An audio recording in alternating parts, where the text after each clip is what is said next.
Jai Ho, my dear children of class 9. This is your physical instructor A.D. Chaparia and I welcome you all for today's class. And before we begin this class, let us see what we have learned in our previous class. So, in our previous class, we studied about football, and in football, we came to know law number 2, that is the ball. So, in ball, you came to know what is the shape of the ball, what are the material used, what is the air pressure, and many more things. So, let us move ahead today with law number 3, and that is the number of players. So when you play any game, so there are different rules and regulations. There are many other rules which they have to follow. Same way, even in football, there are 17 laws, and out of 17 laws, we completed two laws, that are two rules. And today's third rule is the number of players. In various games, there are certain players in football, cricket, volleyball, throw ball. Now in football, how many players are there? We shall know in detail the law number 3. So let us begin one by one. So there are 5 main important points in law number 3. So the number of players. So in football, there are 11 players in a team with 5 extra players. So whenever a match has been played between two teams, so each team consists of 11 players, playing 11 and 5 extra players. So this is our point number 1. So we have 11 players and 5 extra players. And the second point is number of substitution. So in substitution, every game they have their own rules about the extra players, and in football we can substitute 3 players. If we are playing a match, in one particular match a team can change 3 substitute players. The point number 3, let us see what it is. Substitution procedure. So what is the procedure for doing the substitution? Simply coming, going, playing is not there. There is a format, there is a discipline that we have to follow in football. So the first thing in football is, before playing a match, it may be any organizer, whoever is conducting the tournament. It may be inter-school, inter-college, open matches, state level, national level and international level. So there is a system. So what is that system? So whenever a team is playing, so before playing, the organizers will hand over a team list, so which is blank. So in that we have to mention our playing 11 players name, their jersey number and the 5 extra players whose names are there. They have to even add those 5 extra players in that list. So you cannot say that playing 11 is there and we add 3 players or 4 players. No, we have to add 5 players. So total altogether in a team we have to fill that form with 16 players. Now in this 16 players, how the substitution will be taking process. So when a match is being played, so before match we are submitting the list of our players to the officials. Those are referees. Now if we want to change the player, so whoever is coming out, they have to inform the main referee who is controlling the game in the field.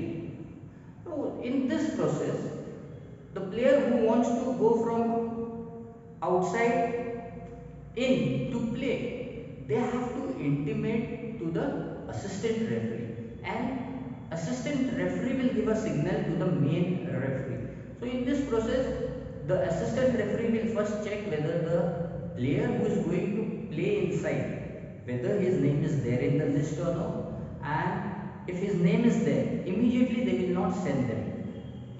Whenever the ball goes out of the game and the game is stopped, or some injuries take place inside the field, during that time we can substitute the player, we can replace the player. So the player whoever is coming out, he has to come from halfway line, and after the player comes out, then only the substituted player can enter the field from the halfway line or from the area where the near point the injury have taken.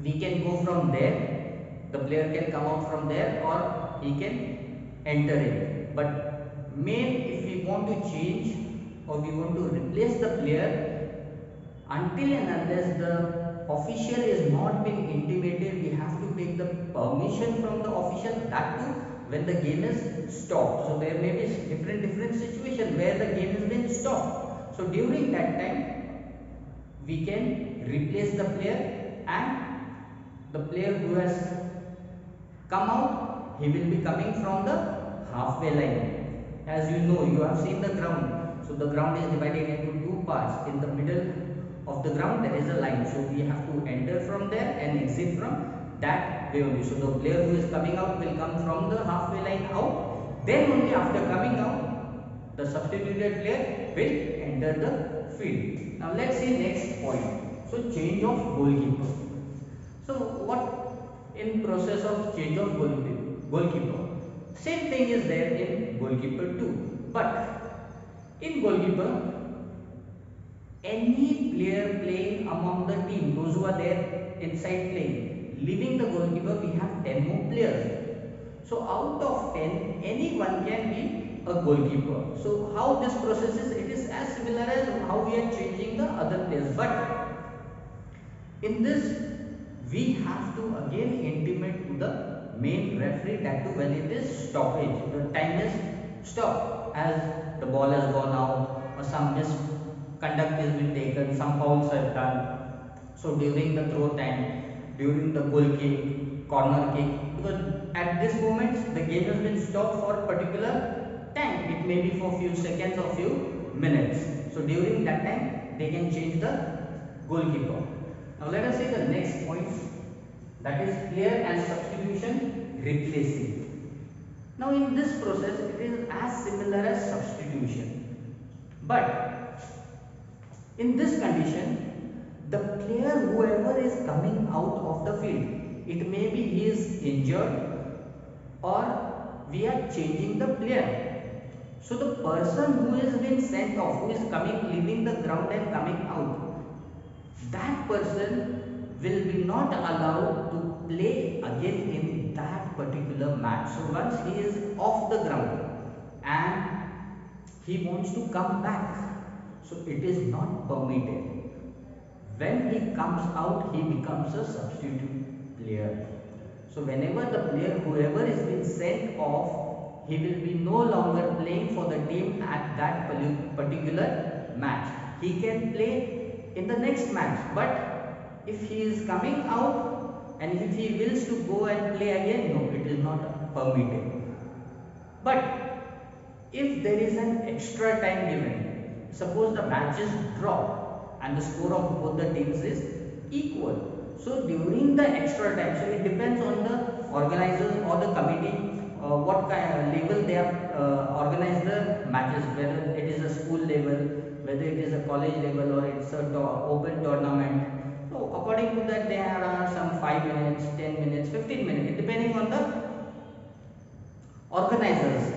Okay, what kind of that competition is, at what level they are playing. So in that also there are extra time given. So during extra time we can change the player.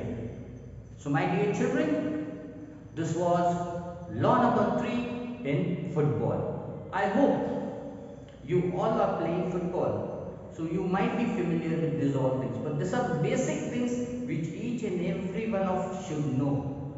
So this was law number 3. I will meet you all back in my next class where we will learn law number 4. So till then, take care. Enjoy yourself. Have a great day. Jai Hind.